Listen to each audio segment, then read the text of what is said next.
Okay, hey everybody, welcome to a new video.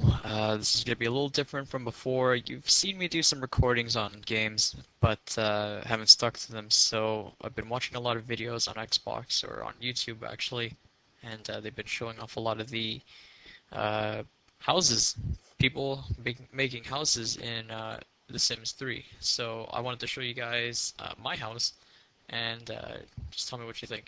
So here is the house itself.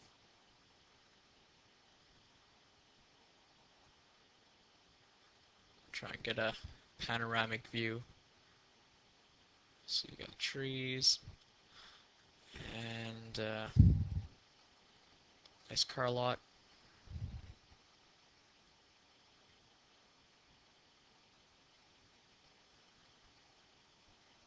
This took about a day to make.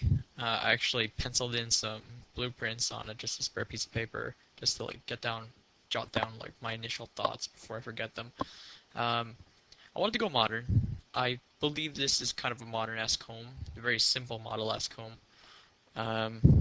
Because I love the look of them. Love the huge windows, the simple concrete uh, structure overall. Like either it's a cube or it's a triangle, etc. So that's what I really like in houses. So we'll just take a look. So as you're driving up to the house, you'll notice that there's a red fire hydrant, yellow and red fire hydrant, and then there's this huge car lot, right? Then there's this modern sign, or modern art kind of. It says modern sign. I thought it fit well in, and I actually thought it looked pretty neat in the front yard. So moving in, so this is the front of the house, as you can see. A lot of windows. I didn't want to put any blinds in there, probably because I couldn't fit any blinds. But there you go. Zooming into the front door, you've got just a simple front door kind of style. You've got the mailbox and then the front door. So going into the front door, you'll notice that, and let's see if I can kind of angle it well. So that distortion is not the game, it's the audio itself. It's the stereos are playing. So simple hardwood on the ground, nothing special.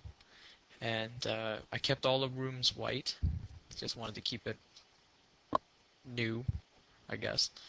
And just black furniture. If you can't see, one there's one love seat, two love seats, and three love seats. I just painted them black to kind of give it that leather look. You've got a stack of DVDs and Blu-rays and games, I imagine, the audio system, and the nice TV. And my favorite feature about these, like not, I wouldn't say my favorite feature, but a nice feature is these um, photo file. I want to every time I see it, I want to say pedophile. It's photo file wall lights, and they're really great. They look great inside or out.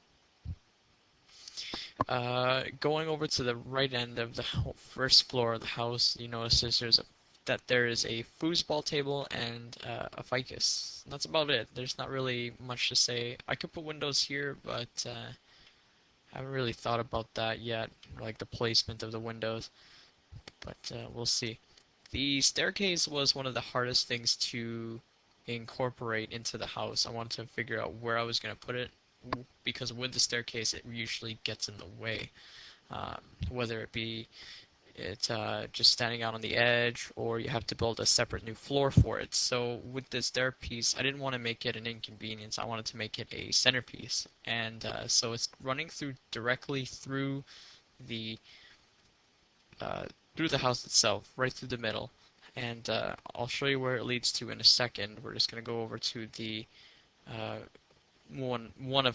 again, one of my favorite features of the home itself, and it's not this, not the buffet table, but this large span of window that kind of just leads all across. And as you can see, there's the car lot over there. You've got the pool, you got the seven griller, and all the stuff for the recreation things outside. You got lounge chairs.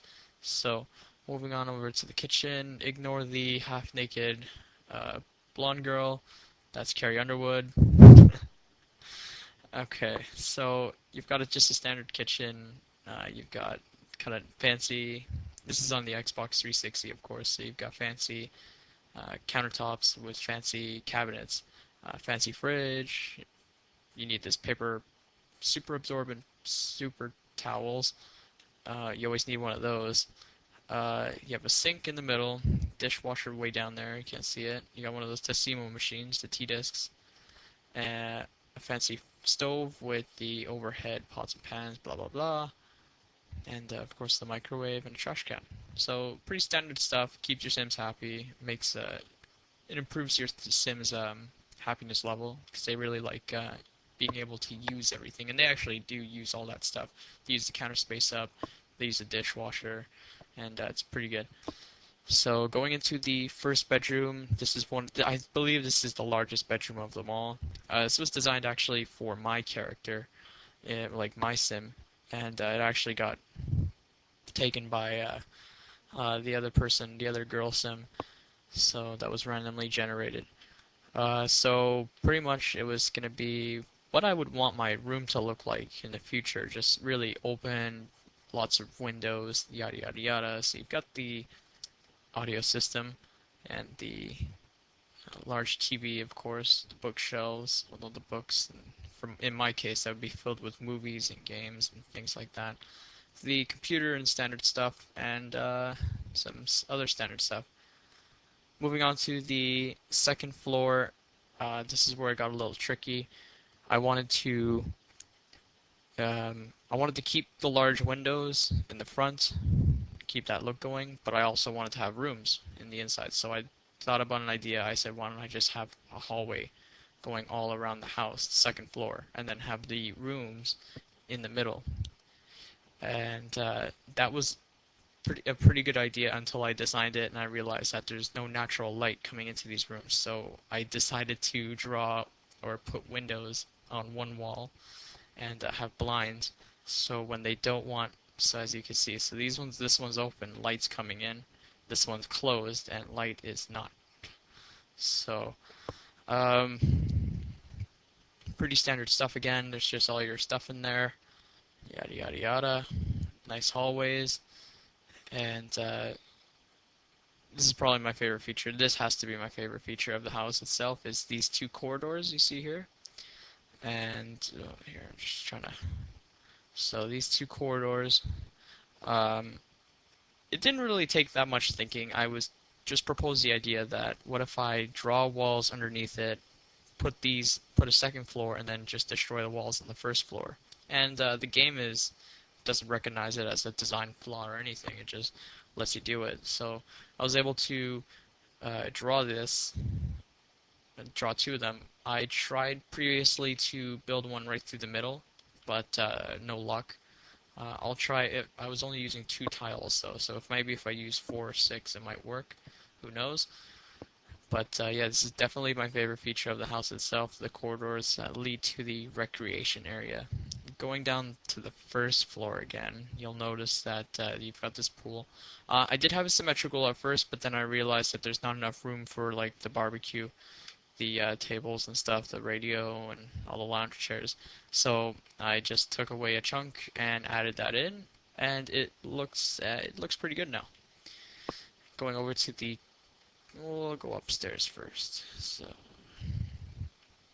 So once you're past the corridors, you get into this area, and it's what I like to call the recreation area, or the relaxing area, if you want to call it that. There's chairs, there's a bar, there's music, and you can just sit, have a good time, and relax. And you can't really see it in the game, but in the distance there's a waterfall, so you can just admire that. I didn't want to destroy, I didn't want to put up any walls or any windows, just have this natural light feeling going on. Go down the stairs, and the stairs lead you down to the car lot. Car lot garage.